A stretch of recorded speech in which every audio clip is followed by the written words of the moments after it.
Nagy, I always said to everybody, pitching is the art. You was a guy that have a great sinker, great slider, great changeup, but you always challenge people. You know, you believe in your fastball, you believe in your sinker, you know what kind of mentality you have, how you prepare yourself, you know, the day before or maybe the day before, early in the morning to pitch in a game. Well, everybody has routines. You know, I like to kind of sleep in that the day I pitched. You get to the park at a certain time. Just try and lay low, just be as calm as possible. And then the closer game time comes up, you start ramping things up until you have to go out there, and then you start playing long toss and get on the mound. You have meetings with the catcher and the pitching coach about their hitters and how you want to attack certain guys on that day. And yeah, then you just, you know, you hope all the work that you put in the days prior from your last start to this start paid off, and you just go out and you just try and execute after that. Continuing on with like the preparation that you do before you're pitching, is there any hitters that you prepped for even more? Any hitters that you thought, this guy like really annoys me when he comes to the plate, so I need to be extra prepared for that?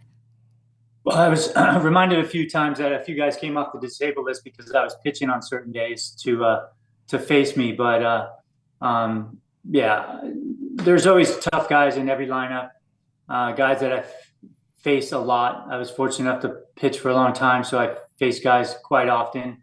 You know, and we would just try and remember how we got them out in the times prior.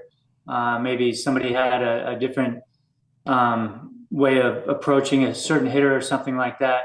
But I was also lucky to have, you know, the likes of like a Mark Clark. We had a lot of righties on our staff. We didn't really have too many lefties, and we all kind of pitched very similarly. So we got to see the lineups on an everyday basis between Dennis, Oral, myself, you know, Chad OJ, Mark Clark. You know, the list is long of the right-handers that we rolled out there. So was very familiar with a lot of hitters. It was just certain situations that you didn't want to see, like Frank Thomas coming up with the bases loaded and no outs in the first inning. Those things aren't the most fun time. With the recent long rain delay that we just had, I was wondering, what would you guys do to pass time during these long rain delays? Guys would just come in and lie down, just kind of rest, dry off, take showers. Some guys would just stay busy, whether it's like playing cards or chess or something like that, or watch TV, a movie. Some guys would do their mail.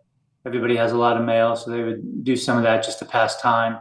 But just, you know, always with one eye open or one ear open, just ready to hear, you know, a game time or what's going on outside. Nagy, you made 3 All-Star games. You can tell me one of the All-Star games that you're never gonna forget about? You know, how special it was. Maybe did you bring your family, you bring your father, or anything like that? Can you tell us something about the All-Star game? My first one was great. I got to go with you guys, you and Sandy. Yes. I think there was a couple other ones. Maybe Albert was there. I'm not sure, or Kenny. It was in San Diego. San Diego. First one, and just walking in that room, and there's the likes of, you know, Kirby Puckett, Cal Ripken, you know, just guys that I idolized growing up. Had never been to one before, so it was just walking around like a big fan, you know, wondering if it would be okay if I got autographs from certain people or how things went. And then just, you know, not knowing if I was going to pitch or what was going to happen. And then just so happened that everything went well. We had a really good All-Star game, and I got to hit. You got it, basically. You are one of those pitchers that got hit in an All-Star game. I think you're the last one. Yeah. Oh, that's awesome. I think you are the last one. He's the only pitcher to get a hit as the DH in the DH era. That kind of talent this guy has. Oh, man. yeah. I'm telling that's incredible. It was